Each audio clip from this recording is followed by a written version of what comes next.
I'm going to call the meeting to order at 7:01.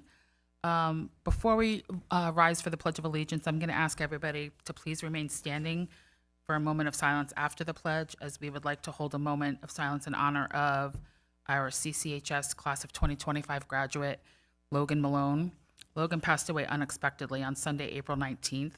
His presence in the CCSD was from kindergarten through 12th grade, and he will always be remembered by his kindness and his care of others. Logan studied heavy machinery at our BOE Tech program and was quite talented in that area. Pledge allegiance to the flag, United States Republic, one nation, God, visible, liberty, for all.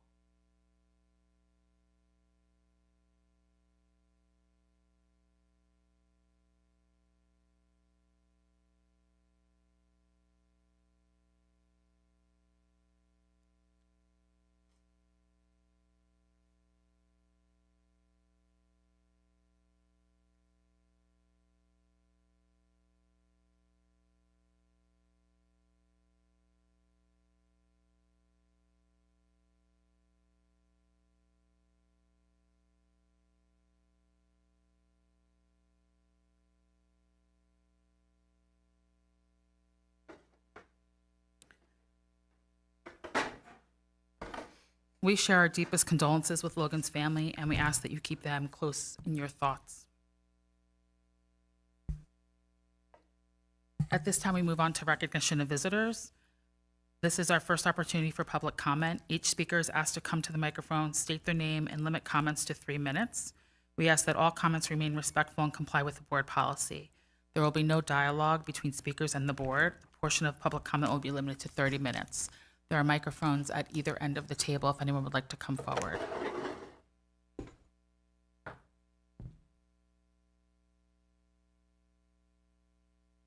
Okay, moving on to our presentations.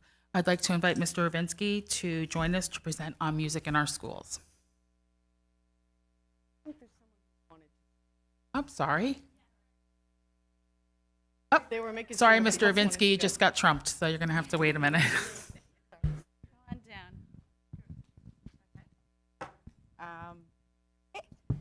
Hello, everyone. So I am Dr. Kate S. Mazar, and I'm here with UPK for Cornwall. Hi, I'm Kristen Chatitis. I'm also with UPK. I'll go ahead and start. Cynthia couldn't join us, so very big shoes to fill. So give me, hopefully I get a little bit of grace. So I know we were able to get everybody off the wait list, which is like amazing.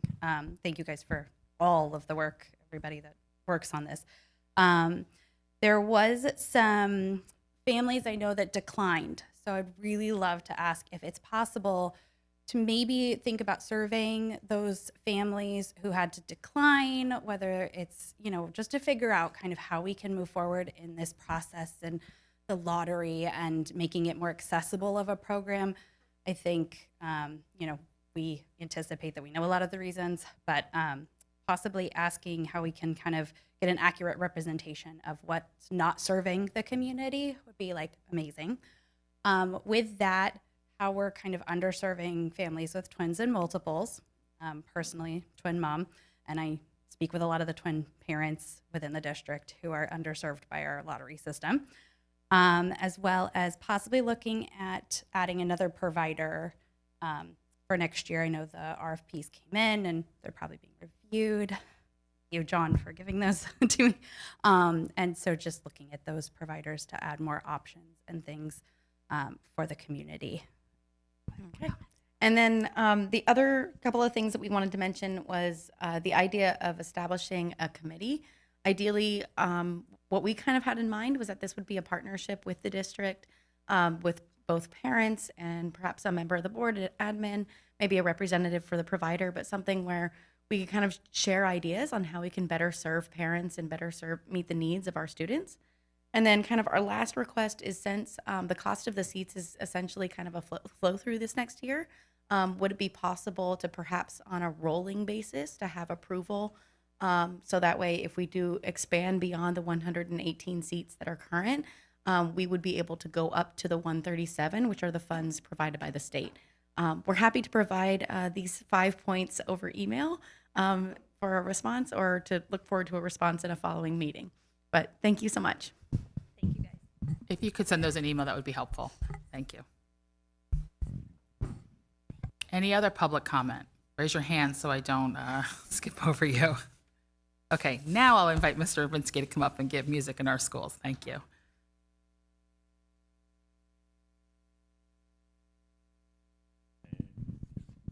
Hey, good evening. One of the best parts about my job is definitely honoring all of our students and showcasing all the amazing things they do over the years. So thank you so much for giving me some of your time to do that. I'm going to start by bringing up some of our state musicians, and I'm going to read some stuff about them and how awesome they are. The ones we have in-house today are Hudson Alarcon, Fiala Query, and Sigourney Johnson. Can you guys come on up with me so we could all awkwardly stand here and smile? This year, yeah. This year and every year, the New York State Band Directors Association puts together a 3-day honor band festival in Syracuse. The students from all over the state audition and are hand-selected to perform in either the jazz ensemble, which is only 18 students, and or the symphonic band, which is only 100 students, again, from around the entire state. This year, we had 2 students selected to participate in these ensembles. Hunter Olson, who isn't able to be here with us today, was the second trombone player in the jazz ensemble, one of only 4 trombones from around the entire state. Hunter spent the weekend working with a Grammy-nominated musician who is known from playing gigs ranging from Coachella to Carnegie Hall. He had an amazing time. Hudson Alarcon was the second trumpet in the symphonic band. Again, a very select group. Hudson had the privilege of premiering a new composition which was made for this festival. Over the weekend, Hudson was able to work with the composer in preparation for the concert and the world premiere. So that was our NYSBTA honorees, and then we're also going to go into our all-state honorees from NYSMA. Each year, approximately 6,500 sophomores and juniors prepare a NYSMA solo in the hopes of being considered for a spot in an all-state honors ensemble. This year's Cornwall High School is happy to announce that we had 2 students who had been selected for this honor, and with 3 selected as alternates. Fiala Query and Sigourney Johnson were selected for the 2025 All-State Mixed Chorus, both receiving perfect scores in their All-State solos last spring. They performed at the All-State concert on Sunday, December 7th in the gorgeous Kodak Hall at Eastman School of Music in Rochester, New York.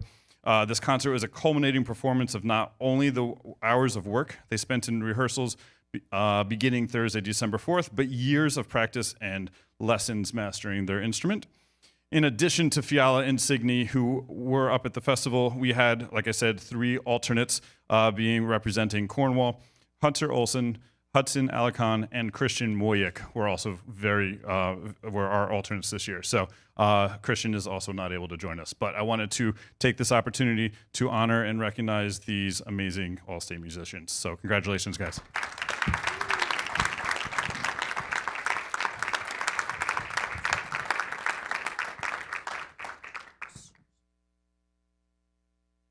Oh, sorry. No, that's fine.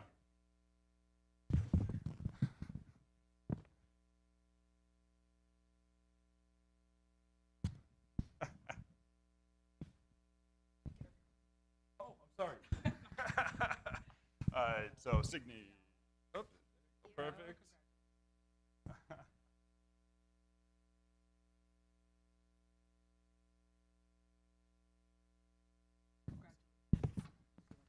Yeah, I'll take this so much. Congratulations, guys. This is huge.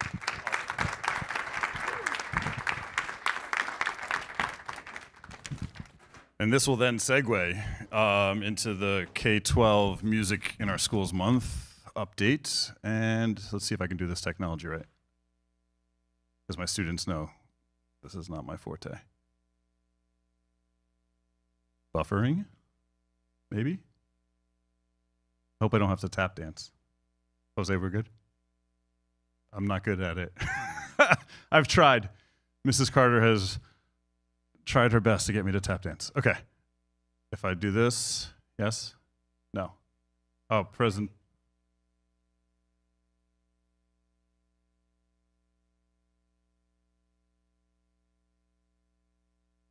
I got backup. Yeah, I wouldn't have found that. Okay. Thank you, guys.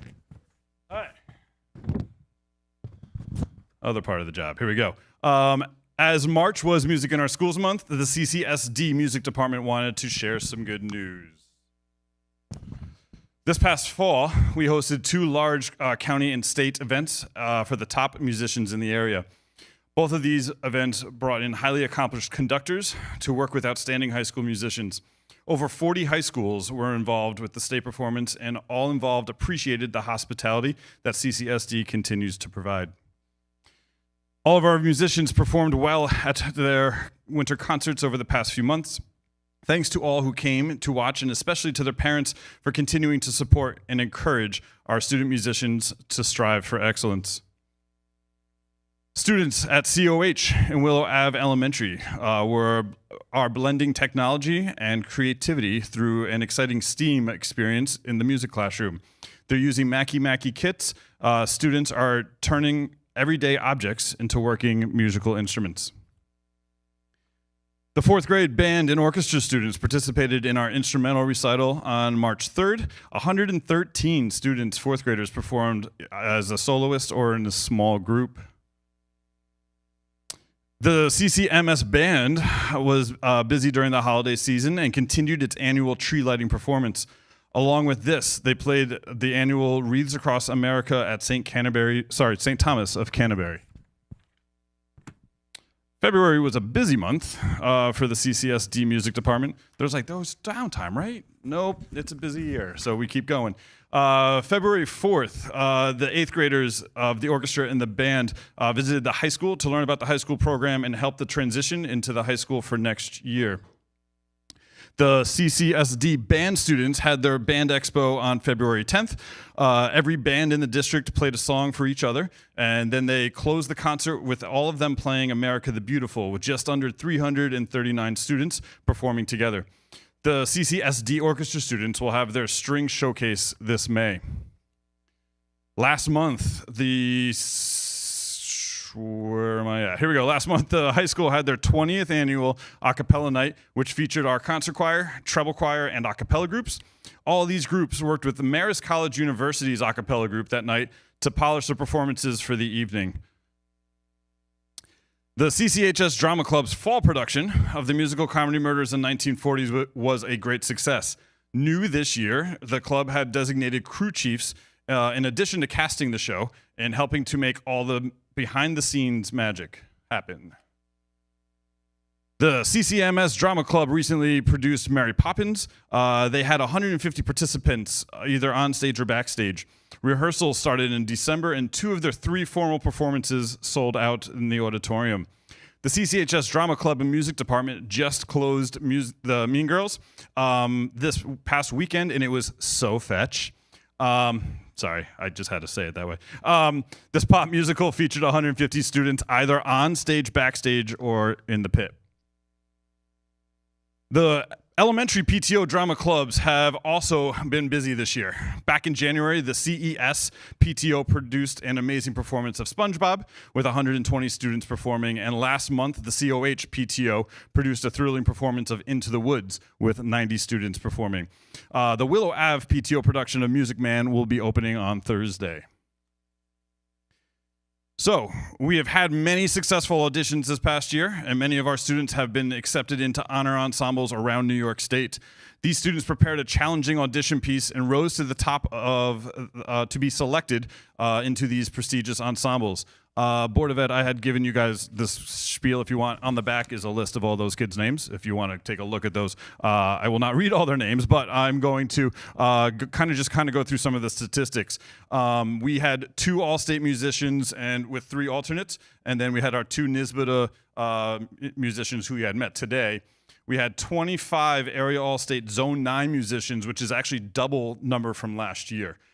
We had 40 high school all-county musicians, 9 jazz all-county musicians, 21 junior high school all-county musicians, and 25 elementary all-county musicians. Some of these festivals are up here. Some of these festivals haven't quite happened yet, so we are still rocking and rolling through all of our festivals. And it's new this year, during Music in Our Schools Month, we were delighted to celebrate the very first Music Spirit Week district-wide. We enjoyed seeing students in every grade from kindergarten to seniors, plus some administrators and staff got into the fun to celebrate their love for music. So, year's not over yet. So we got our spring concerts. But in addition to all that, we have a bunch of other stuff happening. The CCHS Jazz Combo Jazz Appreciation Month concert will be happening. Many students will be heading to the NYSSMA Solo Festivals. We have our CCSD String Showcase. The dance team and sound lab showcase will be happening at the high school. The CCHS Music Department will be headed to Dorney Park for an adjudication. We have our third grade instrumental petting zoo for the instruments, and of course our 2 festivals, the junior high and the elementary all-county festivals, are still to come. So, as always, we thank you for your continued support of the arts here at CCSD and noticing the importance that it has for these young adults as they grow up to make the world a better place. So, thank you for all your continued support. Again, love this part of my job, being able to showcase all of our amazing students and all of what they do. So, thank you for your time.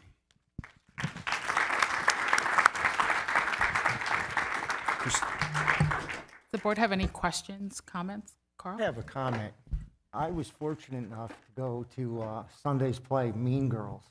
I got to tell you, awesome. It was terrific. I couldn't believe it. In fact, I grabbed you right afterwards. And what a great show. I mean, if you ever get, I'll never miss another play. I can tell you that right now. It was awesome. It was awesome.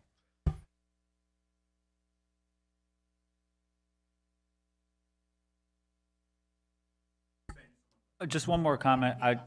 So go ahead, Lofton. Go ahead. Yeah, Tony, we're not done with praising you. So Yeah, no, I was just going to say, I saw Mean Girls as well. I saw it on Friday night, and it was phenomenal. And everybody did a great job from the orchestra. I loved that you could see the orchestra. I loved that y'all added that so that we could see them back in the band room. Yeah, I'm not they sure were back. what We that had was. 70 students back in the band room. That was and to help really cool. facilitate that was the new sound system helped facilitate all that stuff this year. So That was wonderful, and I loved that they got to be showcased as well, and we got to see who was back there performing, and yeah, everybody did a great job. And I was a musical theater major, so I have a high standard, but you guys did a great job, and also to all of our instrumentalists. I was an all-state player, so I know how much practice you guys put in, and that work ethic is going to serve you guys so well later in life. And so congratulations and well done on that as well. Thank you. I got to make sure that I say this again. That play, professional. I mean, if you ever want to see a professional play, go to it. It was amazing. I couldn't believe it. So I just want to keep telling you that. no, thank you. Yeah, I mean, we're very lucky with the staff we have, but the kids also take our crazy ideas. So Yeah, unbelievable. Yeah, no, thank you. Yeah, just to Tony, thank you for the presentation and everything. Just one thing I wanted to point out. You brought up the CES show and all the elementary shows. So we do our CES show. I say we. I probably can't say that anymore. In a few months, we would do it at the high school. And Tony has always been like so accommodating. But not only accommodating, but using it as a moment for him to teach his high school kids how to help produce the show. So they're in the booth, they're kind of like just running around backstage. I would always say sometimes I would look for the high school volunteers before other people because they are the most helpful and on top of everything. So big kudos to that. And also one thing in particular, I know you always do this, but it always touches me as like an important moment. Right before we do our shows, Tony does the sound check. So everybody comes out, everybody that's mic'd up. And it's a great experience for these kids that are in 4th grade to have somebody that in their mind is like, he's like the top of the mountain, right? But he comes down and he does the sound check with them and would always be very encouraging, very supportive of these kids who are about to do something, maybe the biggest thing that they've done up to that point. And it's always just like a nice moment to observe. And I just really appreciate all the time that you've put in to that program, even though it's not really on like your list of things, very long list of things to do. But I appreciate you like kind of extending that throughout the district and just making that all these programs stronger. So thank you. Cool, thank you. And I'll just add one quick thing. Sorry, Jim. We do have, before everybody leaves, because most of the people in the audience here are for this part, we do have some of our stars of the show here. And this was part of my presentation, so I'll just give them the shout out now. We have Maeve, who played, oh my gosh. Gretchen Wiener. Gretchen, who is the original So Fetch. Good job. Yes. Jocelyn, who nailed it in the pit. And again, I agree with you, Lofton. It was so cool to see that up on the screen. We have our own Fiala, Regina. And we have Signe, who played Dawn. And I don't know who, Mrs. Wilhelm, she was a French teacher. Who else? No. And Hudson was in the pit. So who else? I'm Hudson sorry. was in the pit. So Oh, I'm sorry. I definitely he didn't was see there. you there. Yes. Yeah. So congratulations to all of you He guys. It was blowing his amazing. chops. I do want to add one more thing, that the program is great here, but we do have many CCSD graduates in the business, in the field, performing in huge orchestras, huge bands, Broadway, off Broadway, all around the country. So, and technicians like all over the place. So, it's definitely a starting moment, but it's nice to see them continuing to do this as a major gig in their lives. So, thank you. I got one for you. So, I actually have a question, but I will say first, just thank you for your presentation. I won't repeat what everybody else said, but great to see, obviously, the success and the honors that a lot of these students have earned, but just the participation is great too, just to see that across all levels. And it's a really great presentation to have on the heels of Mr. Simo's presentation last week. Just all of those extracurricular opportunities are really great that our students across several levels get to participate in those. My question is, on you said you had what are you doing at Dorney Park? The high schools are going for an adjudication. What is an adjudication? That was my question. Okay. Thank you. 3 of the groups will be preparing selections to perform for college professors type deal. We go perform in the morning, and then we go to the park for the day. And then we get comebacks and feedback and stuff like that. So that'll be on a Saturday in June. So the year does not end yet. You're welcome. Thanks, guys. I was just going to add, Lofton, when you spoke about seeing the pit on the screen. So I have a child who was in theater, but not in the pit part of it. And I learned this phrase called collective effervescence, which is essentially when you have a shared emotional experience. So I'm the person that these aren't even my kids, and I'm choking up crying, like watching people perform, And so when you're there and you get that feeling, that's what that's called. It's called collective effervescence. It could be at a huge rock concert where you're together, or it could be at, the high school show or middle school show or whatever. But it is a shared experience between a community of people when you're watching others perform. So thank you for allowing us that opportunity, Mr. Vervinsky. I always say if there were state champions in, theater and music, Cornwall would be right at the top. I mean, all state and all of that is that, but if they were the kind of like public things that people came to and were cheering for the competition, your folks would certainly be at the top. So congratulations on an incredible program. Thank you. And thank you for your presentation. Christine, I just wanted to Say how good it was again? Yeah. Well, we've already done that, but you know Okay, I what? just wanted to see. Let's move over to the band, because I didn't bring up anything about the band, and you guys do an awesome job. I was a French horn player. I didn't last long, about 3 months, and he asked me if I would find something else to do, and so it wasn't the band anymore. So, but you guys did a great job, and congratulations. You. Thanks a lot, guys. Thanks. Okay, moving on to our other reports. We now have our student representatives. We'll hear from Maeve and Jocelyn. Thank you. Hi, guys. So our good news from Willow. The character trait for April is a sense of humor. Students at Willow Avenue are full of laughter as they share their jokes with us each morning on the morning announcements. Our 3rd and 4th graders will be taking the New York State ELA assessment this week. They've worked extremely hard all school year, and we know that they will do their best. Kindergarten students are showing their math smarties. Number partners is their math theme. Spring is an exciting time of year for our 1st graders. Students are becoming stronger readers every day, making it a great time to visit the local library. We have even been learning time and money skills. We put our new learned concepts into action during our movie theater day. On that day, we participated in various activities such as movie time, practice activities, and buying our tickets and snacks. Third graders are reading their Peter Pan and ELA and practicing their reading skills by analyzing the characters' motivations, actions, and traits, and how it relates to the plot. Our fourth graders are beginning to prepare for their transition to middle school. Mrs. Palumbo came to visit our fourth graders before spring break, and our fourth graders visited the middle school this month. While there, they went on a scavenger hunt and got to ask some professional middle schoolers all of their questions. They are definitely ready for middle school. For Earth Day, students at Willow Avenue will be celebrating with activities and participating in a day-long celebration of why it is important to be kind to the earth. Good news from Cornwall and Hudson.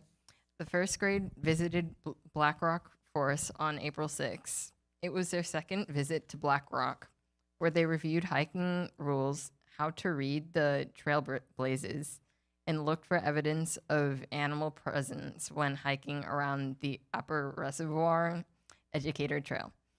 It was a nice way to get back in the swing of things after spring break and enjoy our planet in preparation for Earth Day. ELA state testing took place on April 14th and 15th. The students put forth their best efforts, and the entire faculty and staff was very proud of how the students handled the challenge of taking the computer-based state tests. The testing went very smoothly with minimal disruption to the K through 12 students. Math-based state testing will take place on May 6th and 7th. On April 22nd, the PTO will host Earth Day in the garden. Volunteers will welcome a master gardener who will guide students in preparing the garden for the growing season. Throughout this spring, the PTO has planned a variety of garden-based experiences for students during the school day and at recess. We are all looking forward to seeing the results and the fruits of their hard work. On April 23rd, the Skylab will be making an exciting visit to COH. Students in grades 1 and 2 will have a unique opportunity to explore the wonders of the night sky right under their own gymnasium. This immersive experience will bring stars, planets, and constellations to life, and we are eagerly looking forward to the amazing sights it will offer. Looking ahead, the PTO is hosting their annual talent show on Friday, April 24th, beginning at 6 p.m. in the COH auditorium. Come see the many talents of the students at COH. In the past, acts have included a comedian, gymnasts, dancers, and magicians. It should be a very entertaining evening. Then from Lee Road, our students had an incredible interactive assembly with Nick Bruhl, the award-winning author and illustrator of the best-selling Bad Kitty series. It was a wonderful opportunity for our children to engage directly with the author and have their book signed by him. Our fourth grade student council members also got a chance to sit down with Mr. Bruhl and ask him questions. The author visit was even covered in a recent edition of the Cornwall Local.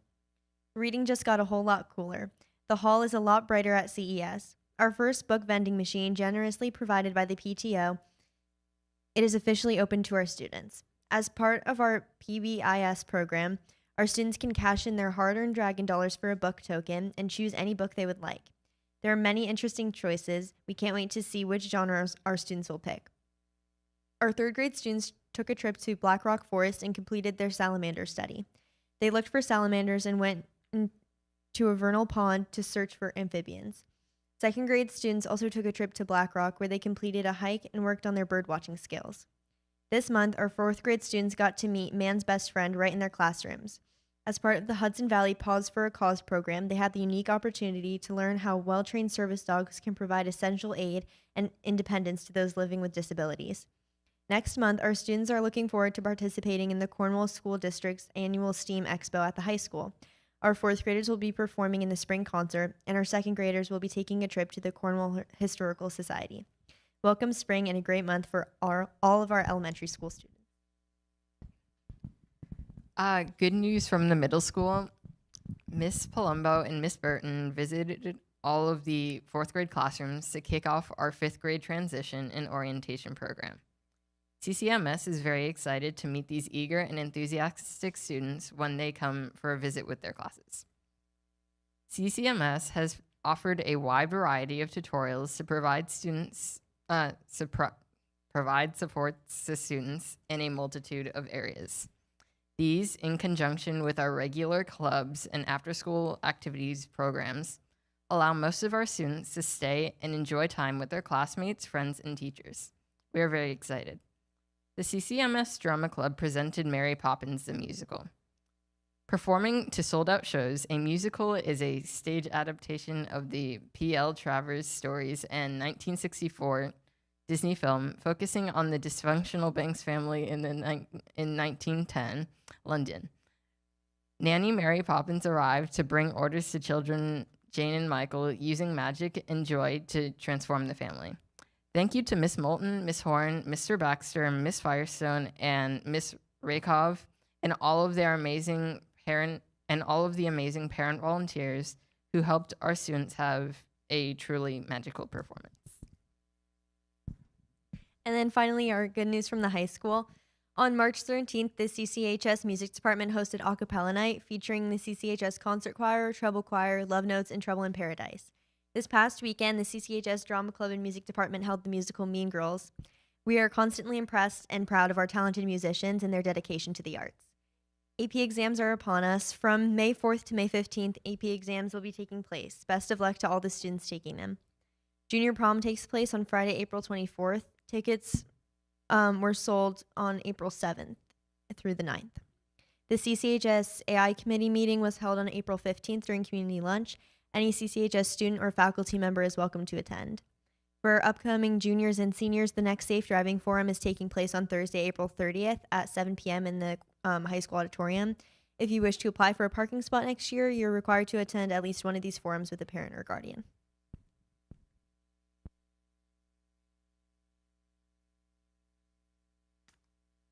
Thank you very much. And now we will move on to Mrs. Argenio's report. Good evening. Thank you, ladies. Just a couple of quick updates for tonight. At last week's meeting, Ms. Burkhardt had some questions specific to UPK. One question was regarding who sets the parameters and guidelines for the program. This is a collaborative task within the district's cabinet to include the superintendent, assistant superintendent for instruction, and assistant superintendent of business in conjunction with our UPK providers. This helped to set the original framework of expectations for our providers, both on an educational and financial lens. We also meet with our providers throughout the year as a UPK team, including all providers, so that we have consistent expectations throughout all programs. And then annually, our UPK teachers meet with our kindergarten teachers to design curriculum, upcoming assessments, to close out the year and set goals new for the next school year. The next question was asked in regards to receiving early intervention or special education services at a specific location prior to UPK, if we could keep their children at that location. Ideally, we would love to do that for consistency purposes. However, the UPK is a true lottery, and so placements are made based on that. With that being said, if the governor's proposal comes to fruition, we may have more room to place students. And also as a reminder, whatever services are deemed necessary for students, they would be provided, and they are provided at all of our provided locations. The wait list for the UPK, we have placed all of our initial families who participated in the UPK lottery. Since that time, we received 4 new packets in the past 2 weeks from families who missed the deadline. One of the students from the 4 was placed, making our active wait list 3 students.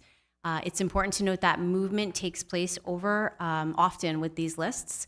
And will continue throughout the coming months. One of the questions that was asked earlier tonight that I'll just address now, the main reasons are either student readiness, families move from location, and the number one reason is they didn't get provider preference.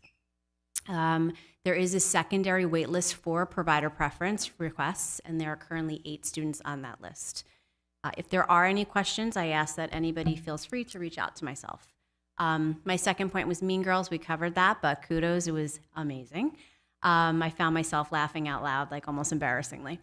And then we do have our junior prom this Friday night. Just a reminder that traffic down by the river will be very busy. So if you are in that area and you see a backup, that is why. But I encourage you to check out the kids as they're all glammed up because it's always a special event. We wish them a fun and safe night. Just as an FYI, it's that time of year again where you might see our senior class students engaging in the ultimate game of tag. Although this is not a school sanctioned, I know you ladies know nothing about this over there. Although this is not a school-sanctioned event and it's completely and independently student-run, we just want to bring it to the community's attention just to keep your eyes out, as you may see some very large children running throughout the neighborhood and perhaps your backyard, like I saw today, fighting for the ultimate bragging rights. So my car's parked in the garage, not my car, my son's car's parked in the garage. There's lots of exit strategies going on there, but we wish them all the best of luck and be safe, please. And then lastly, tomorrow is Administrative Professionals Day, and we wanted just to extend a huge thank you to all of our administrative professionals throughout our district. We would be lost without them, supporting all of our offices, programs, and administrators, and we are incredibly grateful to each and every one of them as they seem to keep everything and everyone on track. So thank you to everybody in those roles in our district. Thank you, Megan. I don't have much of a president's report this evening, but I do think it's worth mentioning. We did have a resignation from the Board of Education. Richard Schaffner has put in a formal resignation. I think we'll have a discussion about that later on this evening at the end of the meeting. We may add a motion to the agenda to have a discussion about what that means for the upcoming election. But I just wanted to let everybody know, Richard has served the board. This is his second term. I don't know if he was actually the youngest ever elected, but probably one of the youngest ever elected, and has really been very supportive of the students and the staff. You'd often see him at, any of the performances, events, inductions, visitation committee. Richard was always there to support the efforts of students and staff. So I know that, people are, the board in particular, we're grateful for all of his service and commitment, and wish him all the best in his endeavors as his career is taking off, so his time is becoming more limited. So with that, I think we will move into our budget presentation. I invite Mr. Fink to. Are you giving a budget presentation? No. Was it on the agenda? I'm sorry.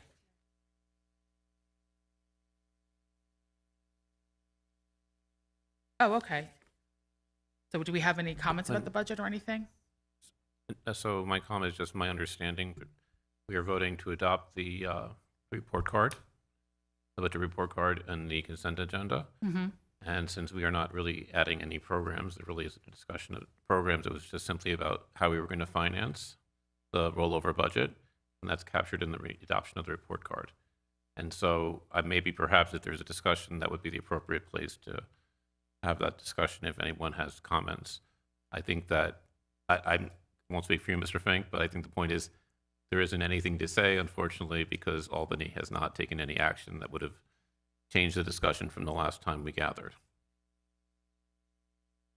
So yeah, I guess it's an appropriate time we can have that discussion. Thank you, Christian. I didn't want to insult the board with a third presentation, exactly the same thing.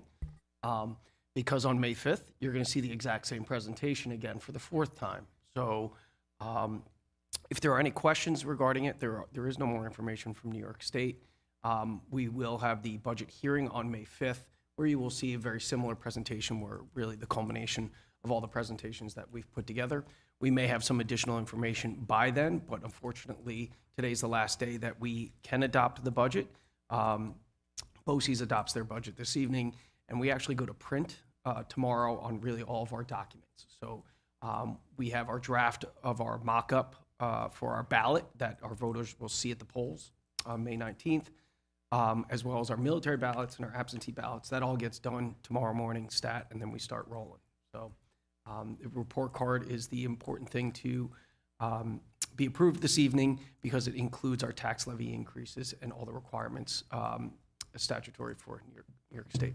I don't know if there's any other questions. Questions, anyone? Comments? I don't have any questions. I think we covered this all last time. Just the on the consent agenda, since we're talking about it, it's item number 8 is the resolution, and on the printed paper, it's missing a word increase that has been updated online. I saw it earlier. I was going to pull it just to flag that, to make sure that we all know what we're voting on. It says that number 2 right now on paper, it reads represents a $1,617,202 proposed levy. That should be a proposed levy increase. It was corrected. I checked it on my phone. It's corrected online, but since we're talking about it, I'll mention it now just to make sure, the report card is right. Just the resolution was missing one word. I think you'd be very sad if that was the amount of the levy. We'd be having a different presentation. That's like the plot twist in Office Space, and they just get the decimal wrong. Any other comments? Okay. So thank you, Mr. Fink. We're moving on to consent agenda. The next, any members of the board wish to have any items pulled for a separate discussion? We have agenda items 2 through 8. Christian? 3, 7, and 8. 3, 7, and 8. Anyone else? All right, may I have a motion to approve consent agenda items 2, 4, 5, and 6? So moved. Thank you. May I have a second? Second? Thank you, Jim. All in favor of consent agenda items 2, 4, 5, and 6? Aye. Aye. Opposed? Abstain? The motion passes. Okay, we'll now take up item number 3 separately.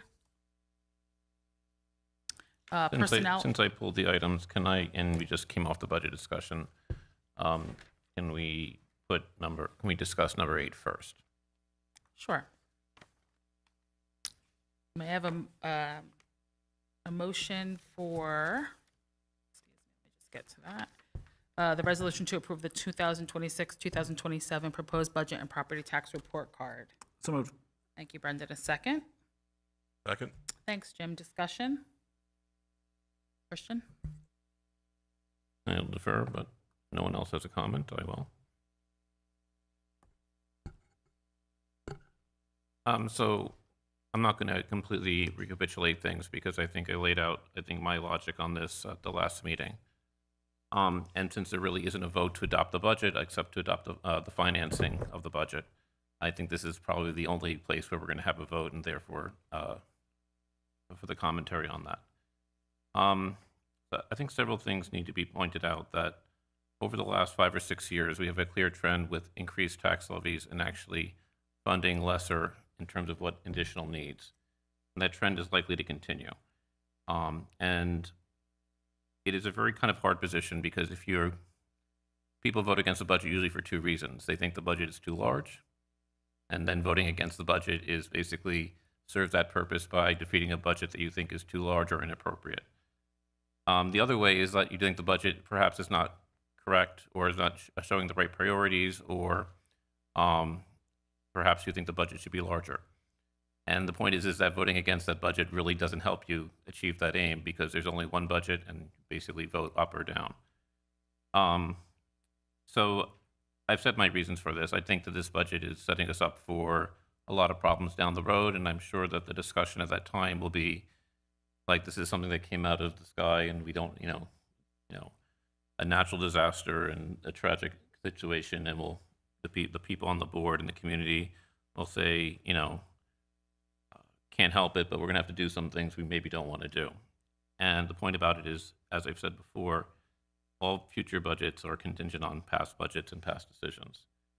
And so I'm going to, for those reasons, I'm going to vote against the property tax report card. I'm going to personally, and not that I'm making a political statement, I'm going to personally vote for the budget. I'm not going to say any advocate or things, but I think that to be consistent, I'm going to register just affirm this budget, if only for future, because I think the point is that the point needs to be made that decisions were made in this budget and everyone's entitled to those decisions, but this is not how I would have financed this budget, and I think it puts a lot of important equities at risk in our district. Thank you, Christian. Other comments? Okay, I'd like to take a vote on number 8. All in favor of the resolution to approve the 2026-2027 proposed budget and property tax report? All in favor? Aye. Opposed? 1. The motion passes. Thank you very much. Back to consent agenda item number 3, personnel actions. May I have a motion? So moved. Thank you, Brendan. A second? Second? Thank you, Jim. Discussion? Christian? I pulled this to abstain. Thank you. Any other discussion? Okay, all in favor of item number 3, personnel actions? Aye. Aye. Opposed? Abstain? Thank you. Motion passes. And agenda item number 7, may I have a motion to vote on the OU BOCES board members? So moved. Second. Thank you, Brendan and Jim. Discussion. Christian? So I pulled this to, for the purpose of voting differently at the consent agenda, but I also think that this is an opportunity, since one of the board members is being voted on is alumni of this forum, and I think it's a good opportunity if anyone wants to, as we did last year, in a sense, I guess, testify or describe or, in a sense, explain what this is and who these people are, since I think they're known to quite a few of us. And so I thought it would also be an opportunity before we take a vote if anyone would like to say anything. Would you like to say anything? So I'm I voting, mean, I know, but- I'm pulling this to not vote or to abstain from it. So I don't think what I would have to say is in that spirit. So I'm just going to leave it at that and give the opportunity to other people. If they want to take up the baton. Okay, anyone have any comments? Well, I mean, they are running unopposed, so I think that's an important context. But if I'm being given the opportunity to say nice things about Larry Berger, I'm obviously going to take it. Yeah, Larry's maybe my model for what a public servant should be at the local level, so I can offer him no higher praise. Yeah, there would be nobody I would want in this position more than him. Yeah, I would be making up a number if I said how long Larry served this district, but I think it's been since my kids were in school. I remember him sitting at this dais, so I agree, definitely a public servant beyond the call of duty, so to speak. Yeah, and I'll chime in along with Brendan. I served alongside Larry for, I'd have to go back and check, 2 years, 3 years, whatever it was. But certainly he understands the role of a board member and what you're supposed to do. And he still serves us on our facilities committee as well. So. Okay, so all in favor on the resolution to vote on the OU BOCES board members? Aye. Aye. Opposed? Abstaining? Okay, thank you. The motion passes. So I think that covers our consent agenda. That moves us on to board closing comments. I'm sorry? Oh, thank you. Would somebody like to make a motion? I'd like to make. Oh, sorry. Go ahead, Jim. You spoke first, so I think we have the same. Go ahead, Jim. I'd like to make a motion to add a agenda item to discuss the resignation of board member Mr. Schaffner and what we can do, legally speaking, the process with which to fill said vacancy. He just, he sent you an email just now. He just Got texted. it. Let me second the motion. Thank you. Discussion? I'm sorry, all in favor of adding the agenda item? Aye. Aye. Opposed? Okay, thank you. Well, no, I have his letter, so we're good. We need a motion now to actually have the discussion? Are we good? Could Yeah. You added to the agenda, now we need a motion to discuss. Oh, no, it's just a discussion. It's Yeah. not a resolution. Okay. It's not a resolution. It's a So discussion. thank you. Yeah. Not on my script. So. Okay, so we do have a resignation from Mr. Schaffner effective April 21st. We did get some guidance from legal. It came late in the afternoon, and I had an all-afternoon thing at work, so I didn't have a chance to really digest it, but I know, Mr. Fink, you did. So maybe if you want to kind of give us the rundown, and then we can discuss if there's options and what we need to decide. Thank you. So the current situation with the board member election is we have 3 seats for 3-year terms beginning July 1, and 1 seat for a 1+ year term, vacated by Eleanor Fazio. Okay, with the resignation of Richard Schaffner, that would create an additional vacancy. So we reached out to legal because his original date was May 5th. So I just wanted to share that openly. Legal shared with us that if the date were to change, we still have time to update our ballots that, as I shared earlier, are being printed tomorrow. So they're in draft form until really everything happens tonight. And then so on the ballot, we can change the ballot if the board so chooses. That's the legal guidance.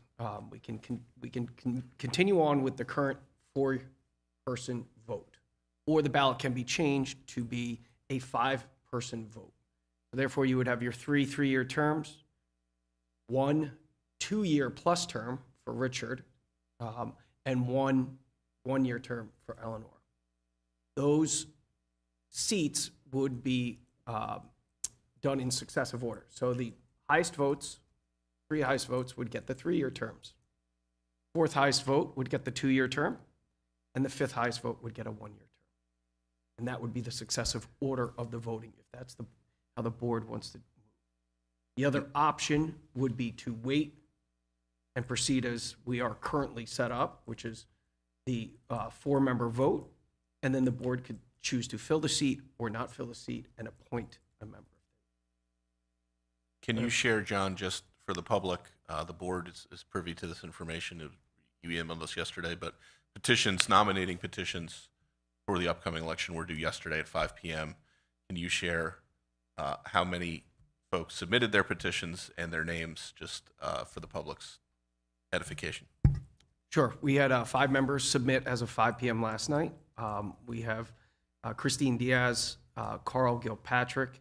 I have Kathleen Hand. I have Catherine Carey, and I have a Margaret Quinn, who have all submitted. So we have 5. I got all 5, right?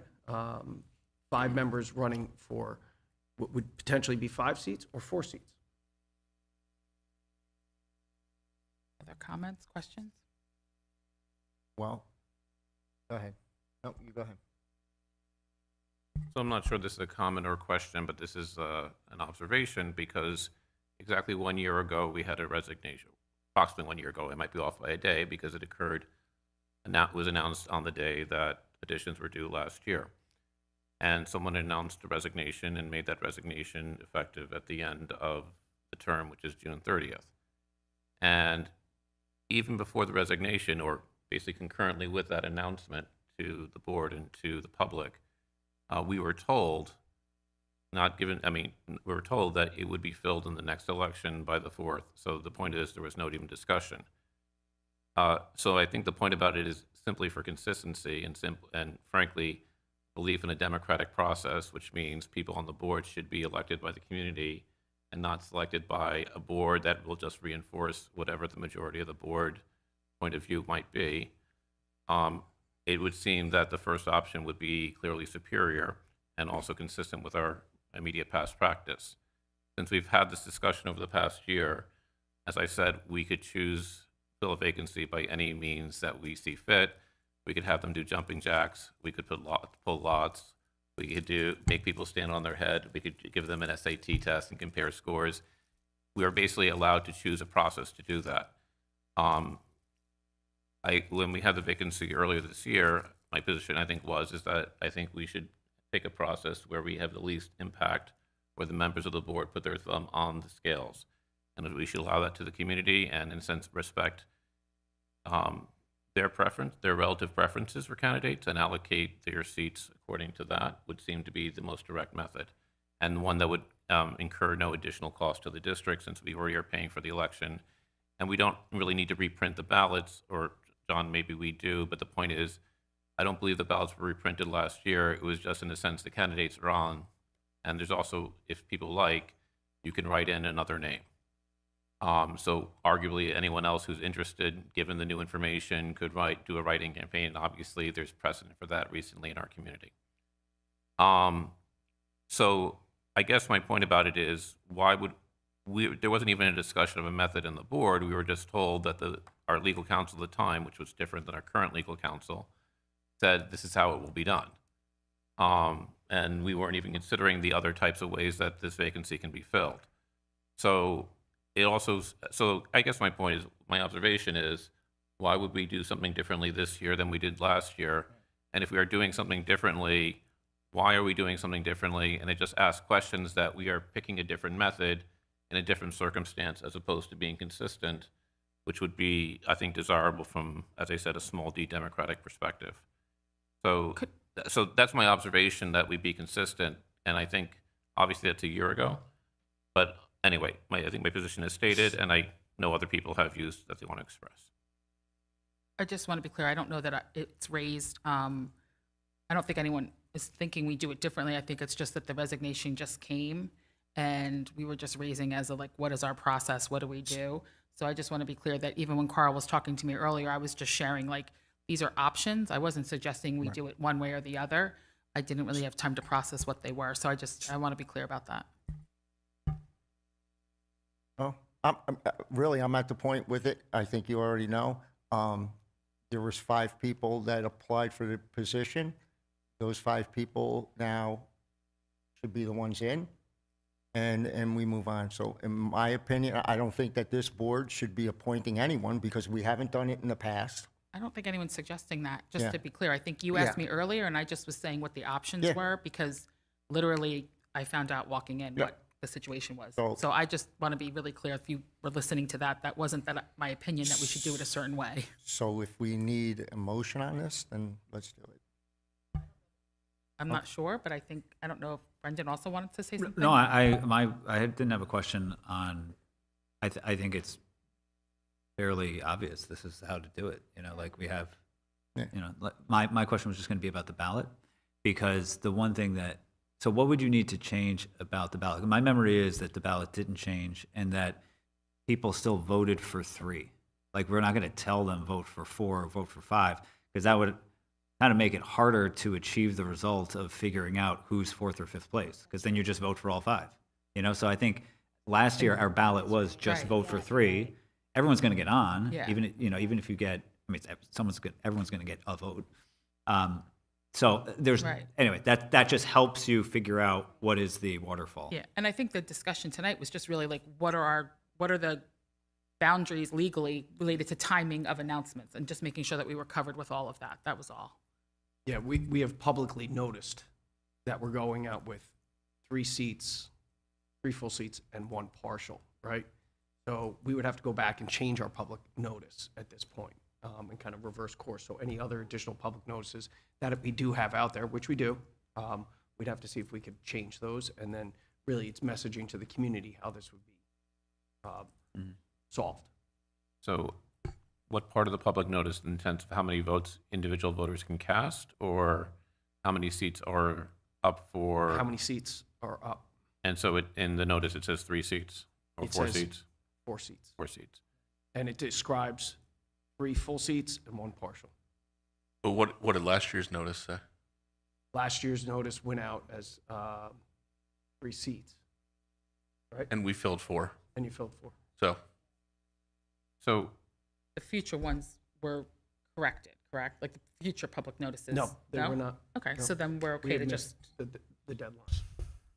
So, I mean, there's other way we can do this, which means leave the public notice as is and bind ourselves publicly to that we will honor, or as a board, we will fill those seats through our own action, respecting the results of the election as they occur.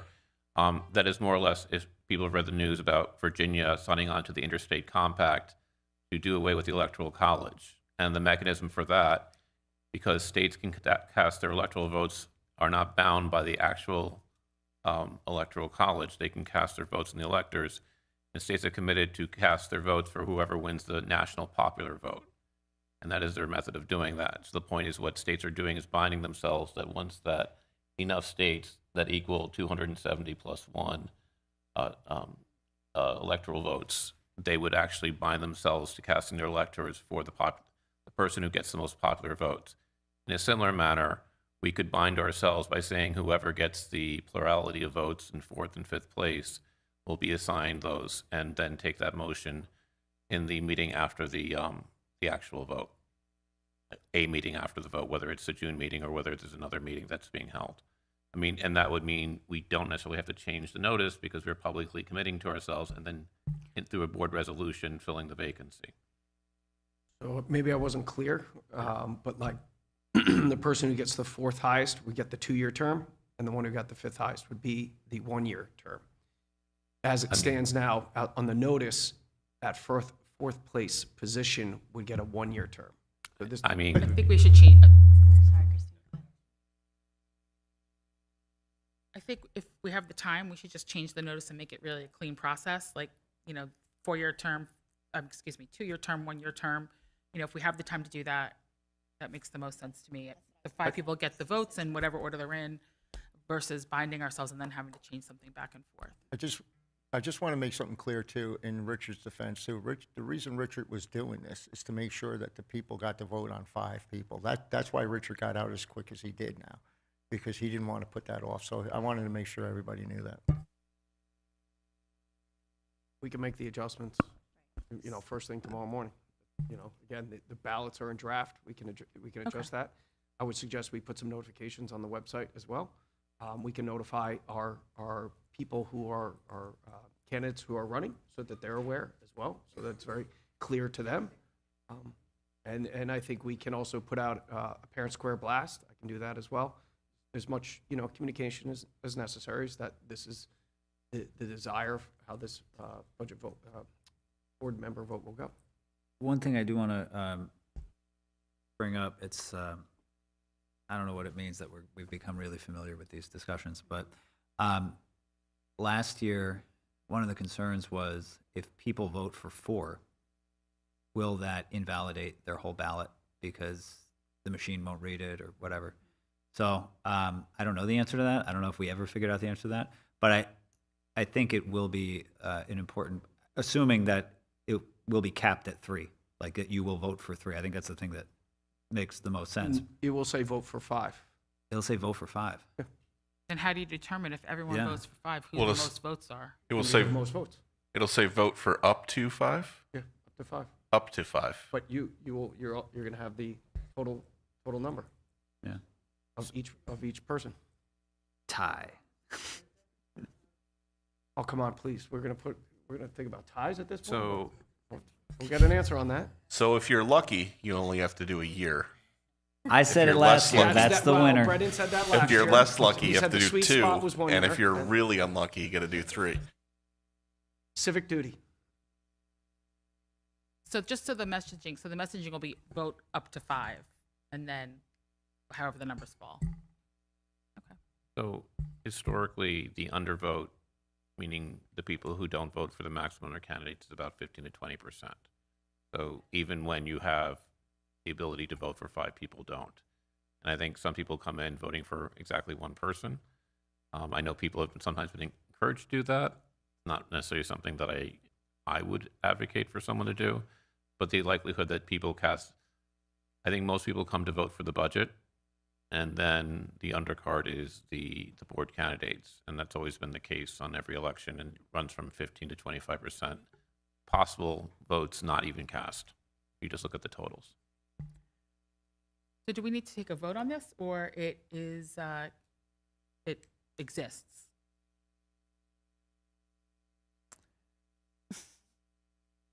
Not really anything to vote on. We have an opening, and then this is the process, right? I just want to make sure everyone's in agreement with that. I think we've made it abundantly clear about how you're going to move forward. Okay. So that's I how just wanna make we'll sure move I'm following forward the- with- Yeah, I mean, we're protocol. not voting on how to spend the public's money. We're Okay. deciding on a process board for- process, All right, and this is perfect. what we're landing on, yeah. All right, great. So, Can John, I add one additional comment? please. In light of the fact that we've now had 3 resignations in 12 months, I think when the new board is seated next year, it would be wise for us to take up the discussion of what is the proper size for this board, and is it 9, or is it less, or is it fewer? My wife just yelled at me in my head for my poor grammar. Thank you. Yeah, there's, we have data on that in terms of that process from legal.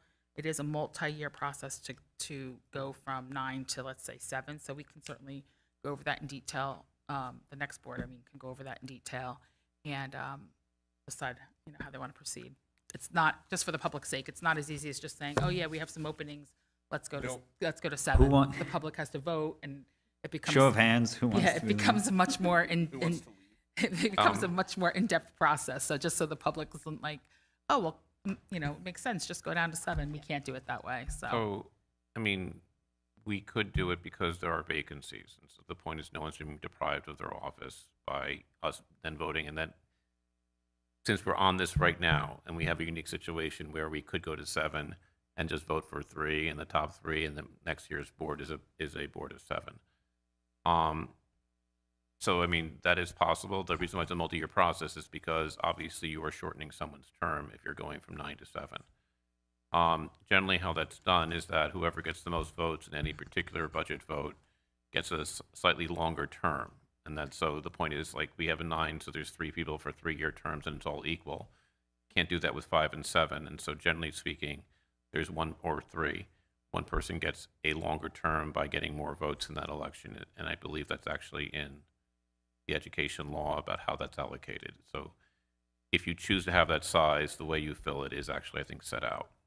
There's a cascading effect in terms of the votes, and my understanding is the public has to actually vote on the fact that they support having a 7-person board versus a 9-person board, so it has to be announced. We could, Christian, to your point, as a board decide we don't want to, fill the empty ones, but I think we've decided already that we're going to move that way. So, alrighty. So moving on to board closing comments. Oh, sorry. Oh, public comments. Forgive me. Now we have our second account of public comments. Microphones are at the end. Anyone would like to come up and share anything? Now we move on to board comments. Lofton, do you mind if we start at that end?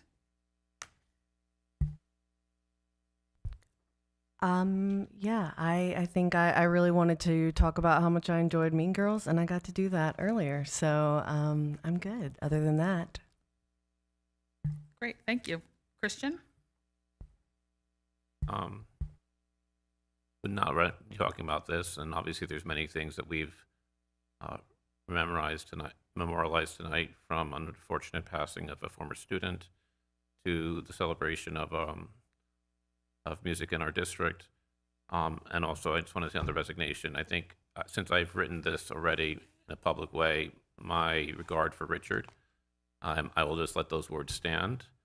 And I will not comment because I will not speak for him, but I will say that it is a great loss to this district. And I'm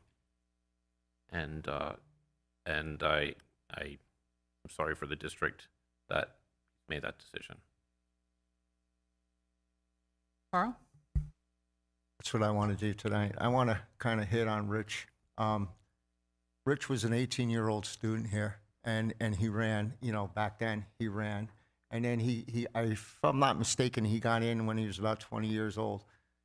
I got to meet Richard in a strange way at some of these meetings. And, I got to say, Richie is a very, very smart kid, and he's done an excellent job here. We have to, I kept in mind the whole time that Richie's 22, 23 years old, and he's still on the board. Richard went out of his way so many times for me. It was just unreal. When I first decided I was going to run, Richard was at my house almost every single day. And he helped me with everything. In fact, to this day, Richard still does that. He knew that I was going to run. A lot of what Richie was doing, I knew he was going to be leaving soon. We had talked about it. Richard's working a couple jobs now. And, this is just one thing for him that, it's just over the top for him now.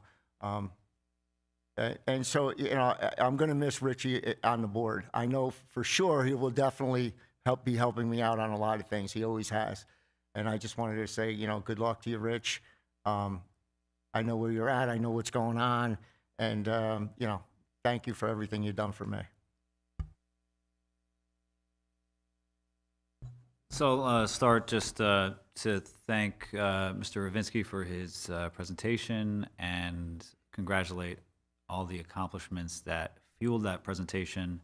It really is, I think, Jim, you said it well, coming off the heels of the athletics presentation last week. It's just great to see that the numbers are where they are. 150 kids here, 150 kids there. It really adds up, and I just know from my own family that what those programs do for these kids, and it gives them, regardless of whether they go on to pursue that kind of work professionally, which a lot of graduates have done successfully.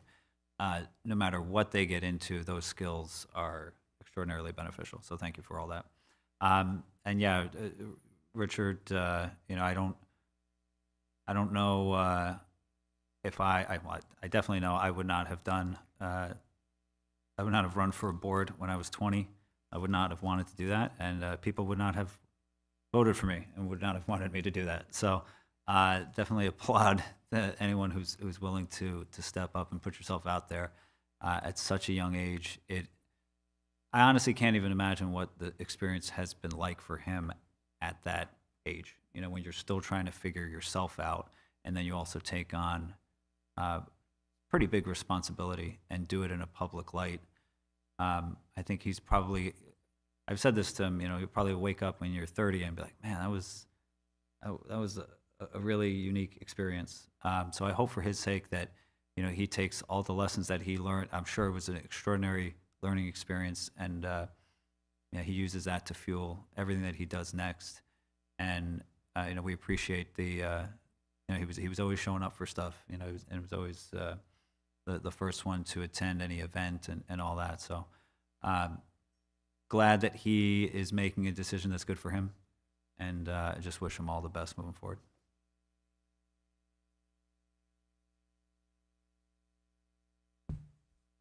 Yeah, I just really want to share my condolences for the family of Logan Malone. Just a terribly tragic situation to have a 19-year-old pass away in an automobile accident. We don't know the cause of it. I think it was exactly 2 weeks before we had 3 students, 2 Cornwall students, 1 former Cornwall student, who I think are juniors and seniors, were also involved in an automobile accident on Route 32. And looking at the pictures of the car, they're lucky that they were able to walk away. So, this accident with Logan was on Mineral Springs out by Trout Brook. When I was in high school, 3 students were in an accident out there, and 2 of them passed away several years ago. So, just a tough, my heart really goes out to that family. And that's it.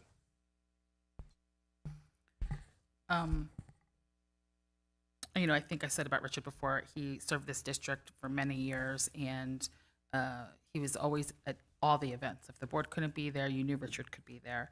And I think I've always really appreciated that he represented this board well in that way. And then really just on the heels of Jim's comments, I think as a community member, as a parent, it's just an unthinkable tragedy, and your heart, it's hard to carry that. So yes, my prayers, my thoughts, I think the entire communities go out to Logan's family, his friends, and just that. I think one thing that I love about Cornwall is that we show up for each other, even when we don't know each other. So just, be there for one another. You never know who might be affected more personally or, directly. But however we can be there as a community is really what makes Cornwall different. So with that, I will take a motion to adjourn our meeting. Make a motion. Second? Thank you. All in favor? Aye. Okay, the meeting's adjourned at 8:17. Thank you.